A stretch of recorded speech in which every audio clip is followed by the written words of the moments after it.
Welcome to Hometown Happenings. I'm Carol McCarthy here today, literally in the field with a couple guys from Becker County Soil and Water Conservation District. I've got Jeff Norby and Ed Musilevich, and we're talking about erosion control and namely drain tiling. And it's a practice used by area farmers. And first of all, Jeff, why don't you talk a little bit about what you do with erosion control?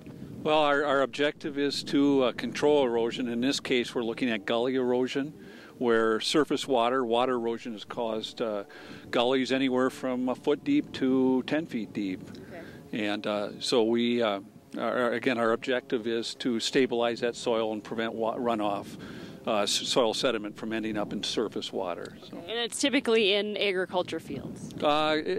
Correct, though runoff coming from like construction sites is certainly an issue, but we primarily deal with agricultural fields. All right. And when do you typically do this work? Is it in the spring, obviously, or do you do it all year round? Do you do certain phases of it? Well, it's an ongoing process. We'll review sites all year round, either using aerial photography, using some of the latest technology like LiDAR, and planning goes on all the time. Okay. We like to review sites when we can in the field, and then basically the process is most of these landowners will sign up for cost share through one of the USDA programs, and then we'll do a contract with the individual, okay, and then we'll survey the site, design it, and an installation. All right, and we are standing in a field that you have done erosion control in, and can you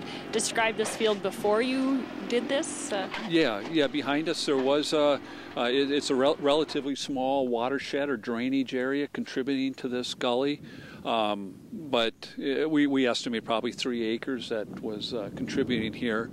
But what happened was that water that collects ran down that hill in a concentrated area and created a gully. Okay. So it washed the soil away.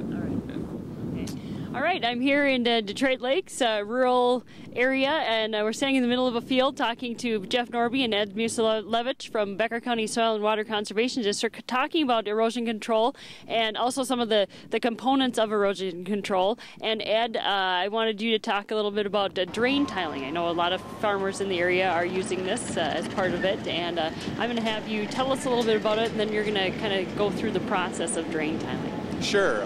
Well, in this situation that we have back here, what we did is we actually ran a tile from the basin itself, which is that grassy area that you see. There's a surface intake there at the edge of the basin, and then there's subsurface drain tile that goes all the way down the hill into Campbell Creek, about 1,000 feet. Farmers will do that. As well, in this situation, it was for an erosion control practice, but they may do it if they have a wet draw or something like that in their field, that in the spring or after a heavy rain event, it just stays wet for a long period of time. Usually what a farmer will do is they'll just drain those areas. As far as dollars per acre conserved, or acre that they'll get into better production, it's better for them to look at those areas that are the most wet. And usually, if it's 10 to 15% of their field, they'll do those draws themselves, and they'll just run the tile up in those wet areas and just run them into there. Maybe put a surface intake if they need to, if there's water that concentrates in an area, and then outlet them into either drainage ditches or creeks and streams and things like that.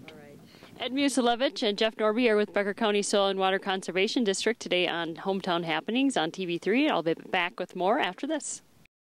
Welcome back to Hometown Happenings. I'm Carol McCarthy here today in the field with Jeff Norby and Ed Musilevich from Becker County Soil and Water Conservation District. We're talking about erosion control and some of the things that these guys do working with the area farmers to control erosion, and namely drain tiling is what we're talking about today. And before the break, we were getting into actually breaking down drain tiling and what actually happens. And again, just to reiterate, Carol, I guess what we're doing is we're not doing so much tiling for the purpose of drainage. We're doing tiling for the purpose of erosion control.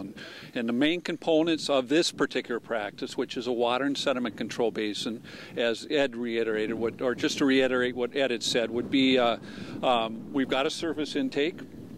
So we're going to take water from the surface and send it below ground, underground, through a tile to an outlet. And again, the concept behind the practice is we are going to block the gully or put in a small dam, and we're going to store that water temporarily, typically 24-hour storage time. And it's designed so that the sediment in that water and that runoff is going to collect there, or the water will collect there, and the sediment will settle out in that basin. In our area, as far as surface water, phosphorus is the limiting factor as far as weed growth in our lakes and streams, and phosphorus is strongly tied to soil sediment. So again, that's what the concept is, to set or to hold that sediment. All right.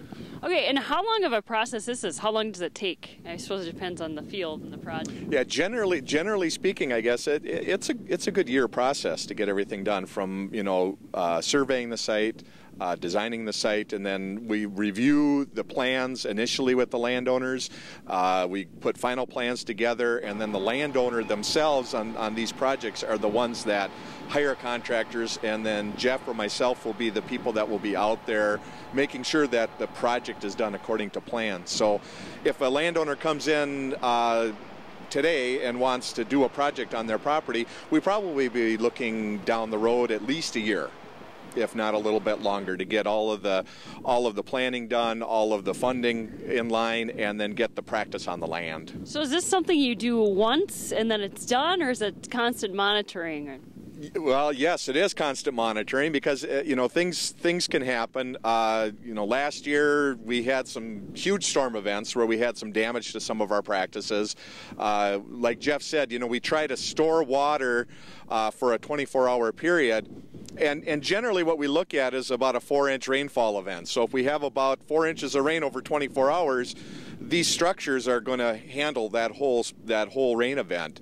Last year we had some of the 4-inch rain events in 2 hours, and they overtopped. So we need to go out, we need to look at the site, and the landowners need to look at those sites too, just to make sure that we're not having any problems with residue or anything like that plugging the intakes, or having erosion overtopping the structure and damaging the structure. So. All right, I'm here today in the field with Ed Musilevich and Jeff Norby from Becker County Soil and Water Conservation District. And if anybody does want to find out more information, contact either of you two. That's correct, yes, at the Soil and Water Conservation Office. And you're located just off of Roosevelt. That's right, 809 8th Street Southeast. Ed Musilevich, Jeff Norby, today on Hometown Happenings. I'm Carol McCarthy for TV3.